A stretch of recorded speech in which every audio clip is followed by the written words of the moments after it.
पाठ 10वा बल आणि बलाचे प्रकार.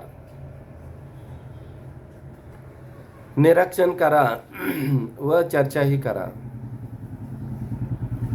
वल्ल्याच्या साह्याने रेटा न देता नाव पाण्यामध्ये पुढे नेली जाईल का? बैलगाडी पुढे नेण्यासाठी जोर कोण लावतो? फुटबॉल खेळत असताना चेंडू कशामुळे गतिमान होतो? त्याची दिशा कशामुळे बदलते? फुटबॉल खेळत असताना चेंडू आपण जर का त्याला पायाने किक जर का मारली तर तो समोर जाताना पाहायला मिळतो. काठीने न ढकलता चाक पुढे जाईल का? लहान मुलं खेड्यामध्ये टायरचे चाक खेळत असतात, तर त्याला जर का काडीना फटका नाही दिला तर ते चाक बिघणार नाही. आपल्या दिशेने येणारा फुटबॉल गोलाच्या दिशेने ढकलण्यासाठी आपण त्याला गोलाच्या दिशेने पायाने ढकलतो, म्हणजे बल लावतो.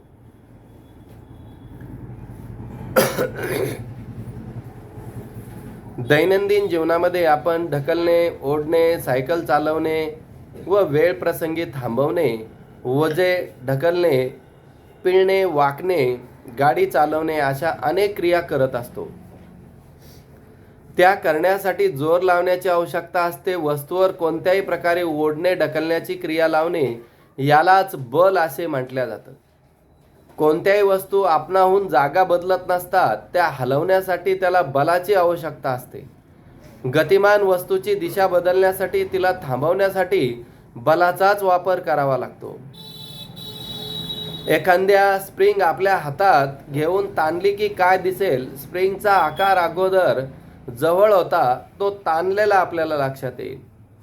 लोहाराने तापून लाल झालेली लोखंडी वस्तूवर हातोडा मारल्यास काय होईल? त्याला आकार देण्यासाठी मदत होते वस्तू तापवल्याने. बलांचे प्रकार. स्थायू बल. स्थायू बलामध्ये होणाऱ्या सर्व क्रियामध्ये शरीरातील हाडे स्नायूंच्या साह्याने हालचाली घडून येतात. शरीरातील किंवा शेजारील चित्रामध्ये वजन उचलणारी व्यक्ती स्नायू बलांचा उपयोग करताना पाहायला मिळेल. स्नायूच्या साह्याने ताणलेल्या किंवा लावलेल्या बलाला स्नायूवरही परिणाम पडतो. यांत्रिक बल. यंत्र उपयोगात आणून जे काही बलाने काम केले जाते त्याला यांत्रिक बल असे म्हणतात.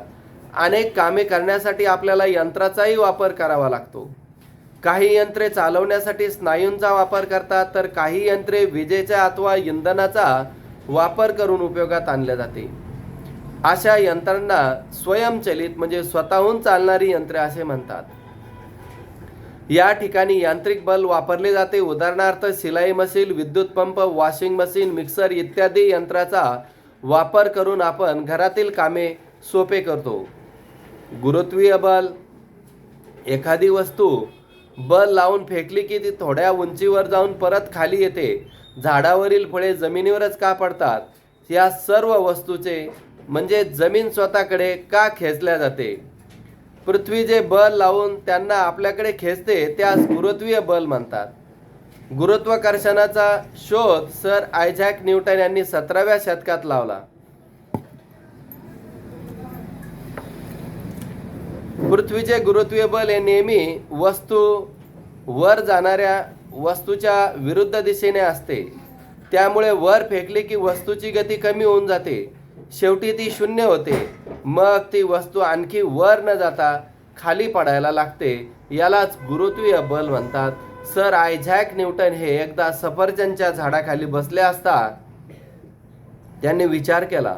विचार करत असताना समोरच एक भोपळ्याची वेल होती.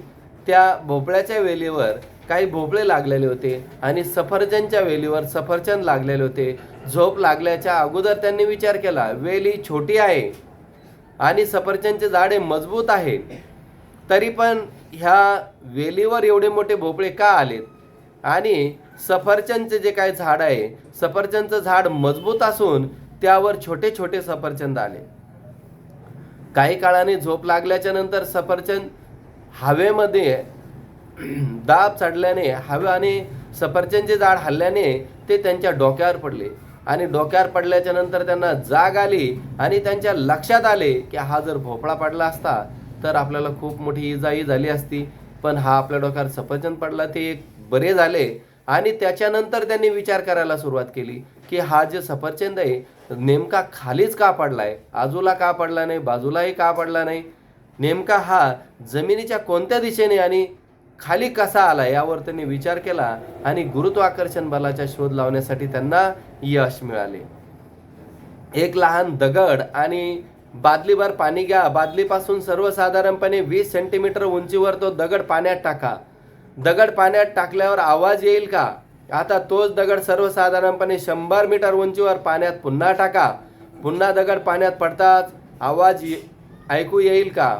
वरील दोन्ही कृतीवरून आवाजात काय फरक पडतो यावरून आपल्याला लक्षात येईल. हवा ही आवाजाचे साधन मानले जाते. पोते उचलण्यासाठी क्रिया चित्रात दाखवलेले आहेत. एक पोते लहान आहे तर दुसरे पोते मोठे आहे. दोन्ही पोते उचलताना काय फरक येतो आपल्याला लक्षात येईल. लहान पोत्यावरील गुरुत्वीय बल कमी म्हणजेच कमी वजन असेल तर मोठ्या पोत्यातील जास्त गुरुत्वीय बल असेल म्हणजे त्यामध्ये वजनही जास्त असेल.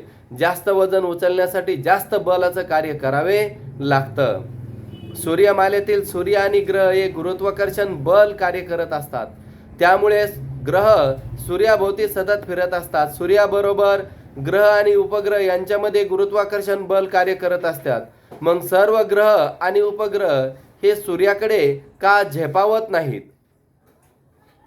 वस्तूचे वजन करण्यासाठी वस्तू ताण काट्याचा आपण उपयोग करत असतो.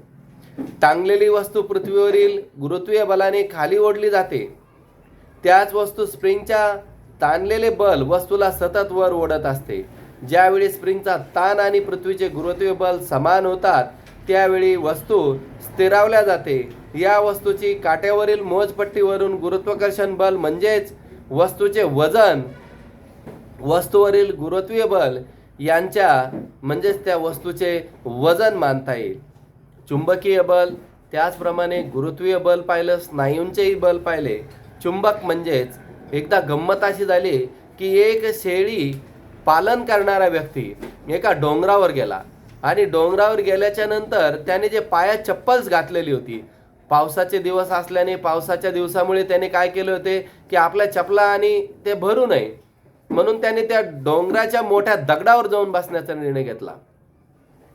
आणि ज्यावेळेस तो डोंगराच्या दगडावर बसला त्याच्या चप्पलला असलेले जे काही खिळे असेल ते खिळे त्या दगडाने पकडून ठेवले. त्याला त्या काळाला समजलं नाही, त्याला वाटलं एखाद्या भूतानेच आपल्याला पकडून ठेवले की काय, म्हणून तो थोडा घाबरला, चप्पल सोडून पळाला. पण काही कारणाच्या नंतर ज्यावेळेस गावातील लोकांनी तिथं शस्त्रास्त्र घेऊन आले आणि शस्त्रास्त्र सुद्धा त्यांनी त्या दगडावर मारले, त्यावेळेस ते शस्त्र सुद्धा त्या दगडाला चिकटले. त्यावेळेस त्यांना त्या शक्तीचा किंवा त्या चुंबकीय बलाचा निदान झाले नाही, परंतु काही कालांतराने सायंटिस्ट लोकांनी तिथं रिसर्च करून हा चुंबकीय बल आहे, हा एक नवीन अस्तित्वात आलेली चुंबकीय बलाची ऊर्जा आहे हे समजण्यास फायदा झाला. टेबलावर एक चुंबक ठेवा, एक चुंबक व लोखंडी खिळा ठेवा, चुंबकाजवळ न्या, तो चुंबकाला चिकटतो. चुंबक हवेत खिळ्यापासून दूर उभा धरा आणि हवेत दूर उभा धरल्याच्या नंतर दक्षिण उत्तर या दिशेस तो स्थिर होताना पाहायला मिळतो. कॅरमच्या सोंगट्याला हळूच टिचकी मारा, आता ती कॅरम बोर्डवरून घसरत पुढे जाईल. कॅरम बोर्डवर घसरत पुढे गेल्याच्या नंतर काही अंतरावर जाऊन ती थांबतानाही पाहायला मिळते. सपाट जमिनीवरून घरंगळत चेंडू थोड्या अंतरावर जाऊन थांबतो, असे का होत असेल? दोन पृष्ठभाग एकमेकांना घासत असताना त्यांच्यामध्ये घर्षण कार्य करू लागते, ते नेहमी गतीच्या विरोधात असते. सायकल चालवताना ब्रेक लावा किंवा थोड्या अंतरावर जाऊन सायकल थांबते, ब्रेक कसा लागतो, कोणत्या भागामध्ये घर्षण होते. सायकलची जी काही चक्का असेल, चक्काला जे काही ब्रेकच्या गट्टा असतात त्या गट्टी घासल्या जाऊन ब्रेक लागल्या जातं. गुळगुळीत कागदाचे काही सॅड पेपरचे तुकडे घ्या, ते एकमेकावर घासा, लक्षात येईल की काय होईल.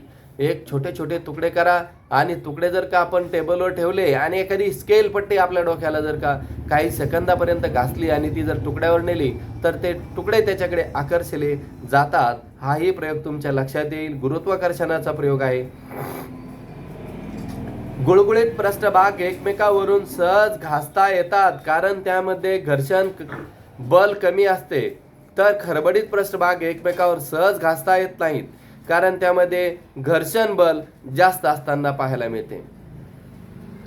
जमिनीवरून चालताना घर्षण बलामुळे पुढे जाणे शक्य होते. घर्षण नसेल तर पाय घसरून पडतो. उदाहरणार्थ तेलकट किंवा ओल्या फरशीवरून चालताना घसरण्याची शक्यता असते.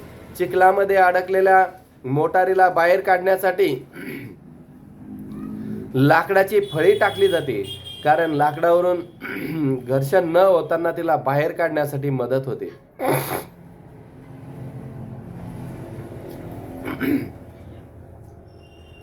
लाकडी फळी टाकल्यामुळे चाक फळीवरील घर्षण बल निर्माण होते आणि चिखलातून मोटार बाहेर काढण्यासाठी मदत होते.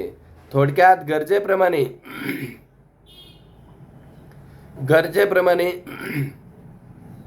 घर्षण बल कमी अधिक करता येते. स्थितीत विद्युत बल. कागदाचे काही बारीक कपटे टेबलावर ठेवा. थर्माकोल किंवा फुगवलेले फुगे रेशीम कापडावर घासा आणि कपट्याजवळ आणा तर ते कपटे किंवा कंगवा यांना ते कागद चिकटताना लक्षात येईल. प्लास्टिकचा कंगवा तेल न लावलेल्या केसावर घासून पुन्हा पुन्हा तीच क्रिया करत राहा. ते कागद त्याला चिकटताना लक्षात येईल. मोराचे पीस वहीवर 2 कागदात घासून ते बोटाजवळ आणून बघा काय घडेल. वरील कृतीत कागदाचे कपटे, दोरा, मोराचे पीस हे हलताना म्हणजेच एकमेकाकडे आकर्षित होताना लक्षात येतील. घर्षणामुळे रबर, प्लास्टिक, ॲबोनाइट यासारख्या पदार्थावर विद्युत भार निर्माण होतो. अशा विद्युत भारित पदार्थामध्ये चुंबकीय बल निर्माण होते. त्यालाच विद्युत बल असं सुद्धा म्हणून ओळखलं जातं. एकत्रित बलाचा विचार जर केला तर बल हा वेगवेगळ्या प्रकारे कार्य करण्यासाठी उपयोगात आणला जातो. एखादी क्रिया घडताना विविध प्रकारची बले वस्तूवर कार्य करत असतात. ती तीव्र क्रिया पूर्ण होते. रोलर कोस्टर किंवा समुद्र किनाऱ्यावर सेलबोटच्या कसरती केल्या जातात. तुम्ही पाहिल्याही असतील. त्यामध्ये विविध प्रकारची बले एकत्रित आणतात. त्याविषयी अधिक माहिती घेण्यासाठी इंटरनेट गुगलवर जाऊन तुम्ही माहिती सुद्धा पाहू शकता. प्लास्टिकच्या रंगीत कागदांचे मासे तयार करा. माशांच्या एका बाजूला टाचणी लावा. परातीमध्ये किंवा खोल भांड्यामध्ये पाणी टाका. त्यात मासे सोडा. मासे पाण्यावर तरंगतात. तर एक चुंबक घ्या आणि पाण्यावरून फिरवा. ही मासे ऑटोमॅटिक हालचाल करायला लागतात. अशा विविध खेळणी तुम्हाला करता येईल. विविध प्रयोगसुद्धा तुम्हाला पाहता येईल. दैनंदिन जीवनामध्ये विविध क्रिया पार पाडण्यासाठी बलाची आवश्यकता असते. वस्तू गतिमान होण्यासाठी किंवा करण्यासाठी, दिशा बदलण्यासाठी, वस्तूचा आकार बदलण्यासाठी बलाचीच आवश्यकता असते. तर बलामध्ये स्थायी बल, यांत्रिक बल, गुरुत्वीय बल, चुंबकीय बल, घर्षण बल आणि स्थितीत विद्युत ऊर्जेचे बल पाहायला मिळते. या बलामुळे आपल्याला काही कामे सोयीस्कर करण्यासाठी उपयोगही होत असतो.